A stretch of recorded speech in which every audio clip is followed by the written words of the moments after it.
The winter sun of 1944 seemed pale, ashamed of the light falling on a shattered Europe.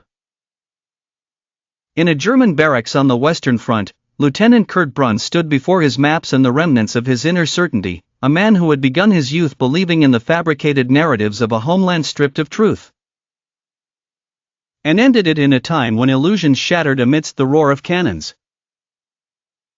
Bruns was known for his rigorous discipline, a product of a military school that knew no neutrality. But within him lay a silent contradiction, the shadow of an old man who believed in honor, hierarchy, and duty, before war swallowed up all semblance of morality. One cold morning, soldiers brought 2 Allied prisoners to his camp. The names on the papers didn't raise any eyebrows at first, but when the investigation began, the truth emerged. The 2 young men were Jewish soldiers originally from Germany who had deserted to Canada. At that moment, those dark slogans of betrayal, origin, and purity, slogans that had seeped into generations until they were almost considered self-evident, slipperily crept into Bruns's mind. The 2 prisoners stood before him, staring with eyes that were more filled with regret than fear. One of them said in German, his accent still lingering, "It's not our fault we were born there, but it's your fault if you choose to forget you're human."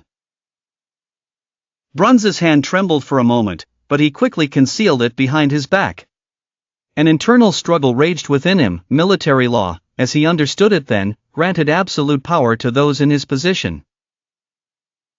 Humanitarian law, however, reminded him that this war would end one day, and only the sins would remain, endless. That night, he didn't sleep a wink. He could hear the rain pounding against the barracks roof like fatal blows to his conscience.